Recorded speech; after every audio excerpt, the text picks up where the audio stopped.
Olá, vamos falar um pouco sobre fake news?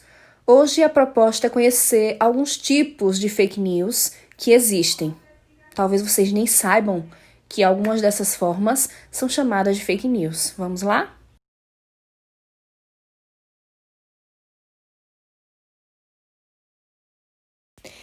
Segundo o First Draft, que é um projeto da Universidade de Harvard nos Estados Unidos, existem 7 tipos de fake news. Vamos conhecê-las? O primeiro tipo é o chamado sátira ou paródia. Nesse primeiro tipo, não existe a intenção de enganar o leitor. Na verdade, a intenção é satirizar, é fazer uma crítica de forma irônica, às vezes debochada, sobre o acontecimento na realidade.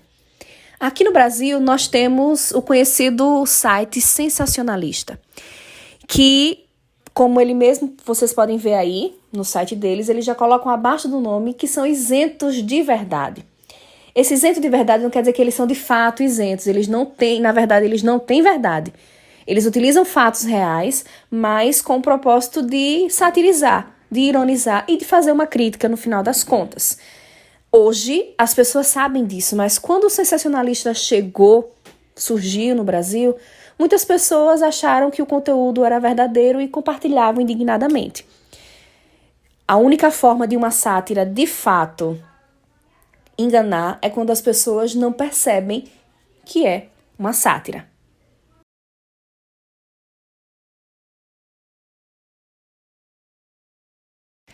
Vamos a um exemplo prático do que o sensacionalista faz? Nós temos aí um exemplo de notícia. Homem que joga bola de lama em Crivella. Crivella é o atual prefeito do Rio de Janeiro. Pede desculpas à bola de lama. Você lê a matéria, você lê a manchete, na verdade, você já percebe que existe, algo absurdo aí. Ele não pediu, a intenção seria pedir desculpas ao Crivella, porque foi ele o ofendido, mas, na verdade, a quem ele pede desculpas é a bola de lama. E aí o texto todo imita a ideia de um texto jornalístico, com fatos que tenham a realidade para poder ironizar em cima dela, em cima dessa realidade. De fato, quando aconteceu uma enchente no Rio de Janeiro, o Crivella disse que a culpa era da população, de grande parte da população, porque enchia os rios, porque jogava lixo, enfim. E a população ficou revoltada, claro. Qual é a intenção, qual é a crítica aí dessa notícia, dessa fake news, dessa sátira? A intenção é mostrar que a lama é que se sentiu ofendida em ser jogada no Crivella, que o Crivella é muito mais sujo do que uma lama. Essa é a ideia, essa seria a sátira, essa seria a ironia. Então, as sátiras, as paródias, elas servem a esse propósito de ironizar, de criticar, mas elas não têm verdade, elas pegam a realidade e fazem essa crítica, essa sátira.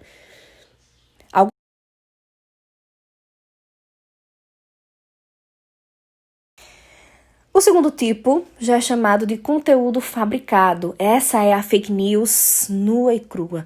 É 100% conteúdo fabricado com a intenção declarada de enganar.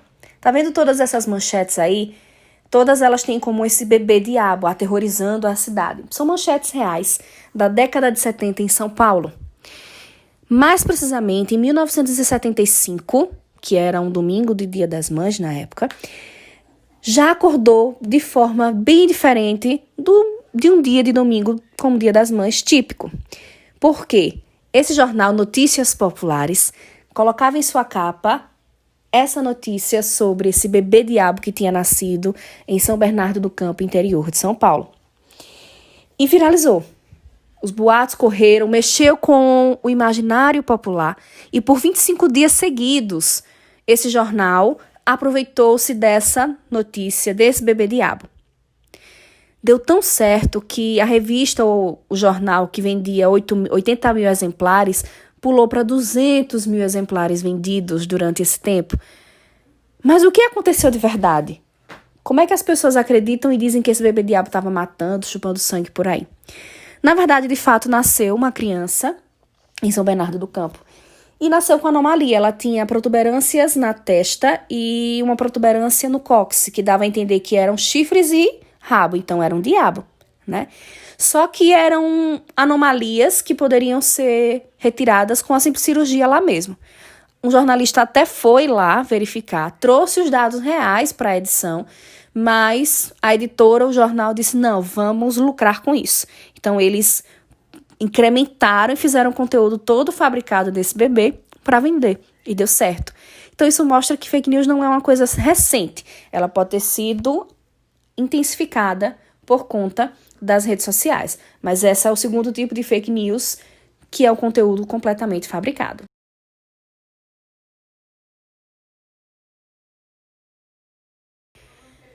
Vamos ao terceiro tipo de fake news, que é chamado de conteúdo manipulado. Essa, com as redes sociais, com a tecnologia, fica cada vez mais avançado. São imagens, são textos, vídeos que são manipulados, que pegam o real e mudam alguma característica, ou mudam quase tudo, com o intuito também de enganar. O primeiro exemplo aí, nós temos a Manuela Dávila, que foi candidata à vice-presidência da República em 2018. E foi quando surgiram essas imagens e essa fake news sobre ela. Nós temos aí na primeira imagem, que já tem o nome mentira, ela abrindo o casaco, mostrando a blusa, e nessa blusa tem os dizeres Jesus é travesti, o que incomodaria muitas pessoas, com razão. Só que, na realidade, o que tem escrito nessa camisa é rebele-se. Então, houve a manipulação dos dizeres na blusa com alguma intenção. Que intenção é essa? Né? No segundo exemplo, nós temos aí 3 imagens, na verdade 3 versões da imagem. A do meio é a imagem real. Nós temos 3 soldados, um está sentado, um do lado está com um fuzil na mão e o outro está dando um pouquinho de água a ele. Se você faz uma edição, você não vai mexer nessa imagem, você vai cortá-la, por exemplo, diferente da outra que você mexe. Você pode colocar uma imagem mal, onde só tem um fuzil e parece que ele está apontando o fuzil para a cabeça dele, e a boa, onde só parece que existe um soldado ajudando o outro. Então, a realidade pode ser distorcida pelo interesse de quem detém a informação. É preciso ter cuidado. Hoje em dia, existem aplicativos que fazem o que é chamado de deepfake, que é quando você pega a cara de alguém, o rosto de alguém, coloca em qualquer outra pessoa e faz com que ela mexa a boca e você atribui ali falas. Então, dá para fazer vídeos forjando que uma pessoa disse, falou, estava em algum lugar. É muito perigoso e é preciso ter muita atenção para poder entender.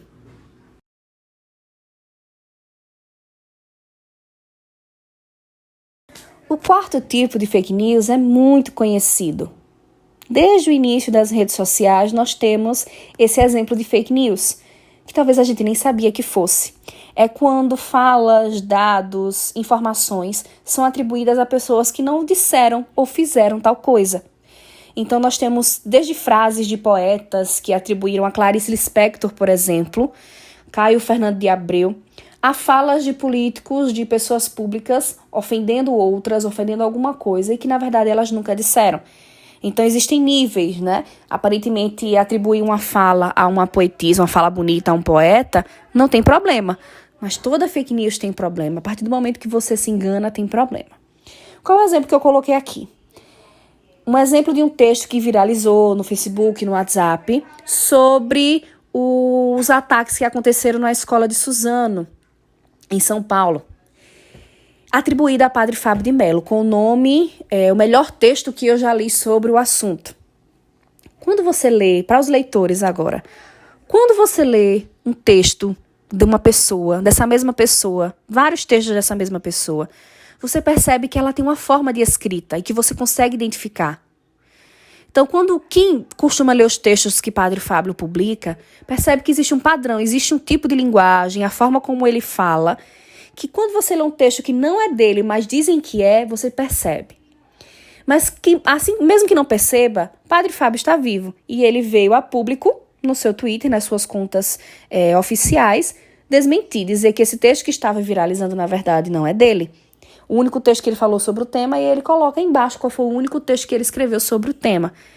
Mas o que é que tem de mais nesse conteúdo? O que é que tem de mais nessas afirmações ou nessa forma de fake news? É porque não é só o texto que significa. peso da pessoa, da autoria também significa. Então, olha aqui, o texto é bom, mas não é só porque o texto é bom, é porque foi fulano quem disse.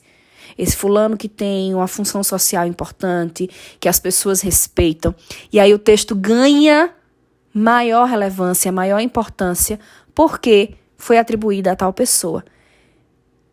Nesse caso, nós temos a ideia de um texto que fala sobre uma tragédia que aconteceu no Brasil, mas existem figuras públicas que são caluniadas muito, colocam imagens da pessoa, colocam uma frase ofensiva que a pessoa diz que ela disse e as pessoas vão compartilhando e acreditando, né? Então, é um conteúdo impostor, é fake news e, mesmo que seja uma frasezinha bonita atribuída a Clarice Lispector, ainda assim não é legal.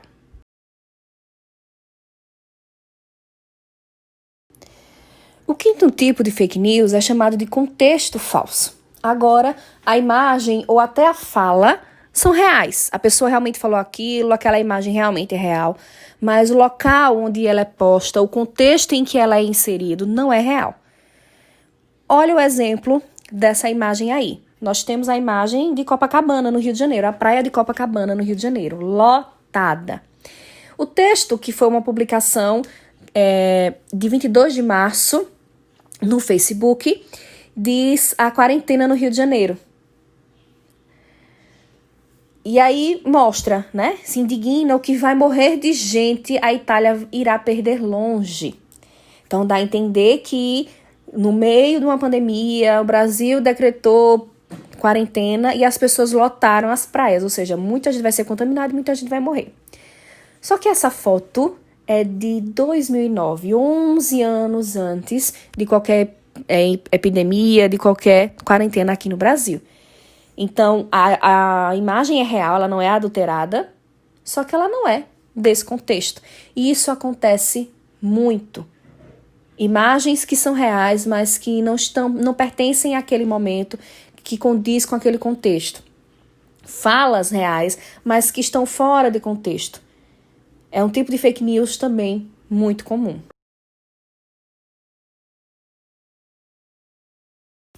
O sexto tipo de fake news é o conteúdo enganoso. Agora nós temos dados, gráficos, estatísticas que são reais, mas as pessoas que utilizam e analisam e interpretam esses dados, ou de forma enganosa mesmo, proposital, ou por desconhecimento, acabam fazendo más interpretações. É fake news do mesmo jeito. Você tendo a intenção ou não, você está enganando alguém. Especialmente como uma pessoa como Osmar Terra, que é o nosso exemplo aí. Uma figura pública, ex-ministro do governo, médico e declaradamente contra o isolamento social durante a quarentena. E ele coloca aí, ele usa os gráficos que ele usa, essas curvas que ele utilizou, são realmente de pesquisas sérias, pesquisas renomadas. E aí ele coloca, atenção, países com maior número de casos e mortes do coronavírus, que tiveram toda a sua população em quarentena radical, para achatar a curva, não achataram. Olha como ele coloca em letras garrafais. Não achataram. É só olhar para a curva. Aí tem as curvas embaixo. Só olhar para a curva. Eles estão chegando no pico da epidemia, a que chegariam também. O que ele quer? Ele usa esses gráficos, e aí eu tenho os Estados Unidos, a Espanha e a Alemanha. Tem outros países também, mas para esse recorte dá para entender por conta desses. E ele usa essa curva, o desenho da curva, para dizer que, fechando ou não, todo mundo, a epidemia vai estar lá no topo de qualquer jeito. Se você olhar para a imagem, tanto dos Estados Unidos, que é o primeiro, como na Espanha, como na Alemanha, realmente, parece que as curvas estão do mesmo jeito. Parece até que na Espanha e na Alemanha parece que estão maiores, não é? Só que aí você deixa de olhar os dados por trás disso. A Alemanha, por exemplo, que é o último do quadrinho aí, é o país desses três que mais radicalizou na quarentena desde o início. Se você olhar para o número aí, são 5 mil, um pouco mais de 5 mil pessoas, casos nesse caso, novos casos por dia, no pico da epidemia. Na Espanha, são um pouco mais de 8 mil casos por dia. Nos Estados Unidos, que é o país que não levou a sério no início a pandemia e não radicalizou na quarentena, nós temos mais ou quase 23 mil casos por dia. Então não é a mesma coisa, a curva não está do mesmo jeito. Quem não tiver esse conhecimento vai acreditar, porque olha, ele está usando gráficos, ele está usando estatística, a matemática não mente. Mas você não olhou os números, você não olhou a outra parte do gráfico, a outra parte da tabela, para entender o que esses números significam. Então, é uma das fake news mais perigosas, porque usam de dados reais, de estatísticas, de números, e fazem más interpretações para que elas se encaixem no que você quer que as pessoas acreditem, naquilo que se acredita. Essa publicação foi retirada da página oficial, né, do Osmar Terra.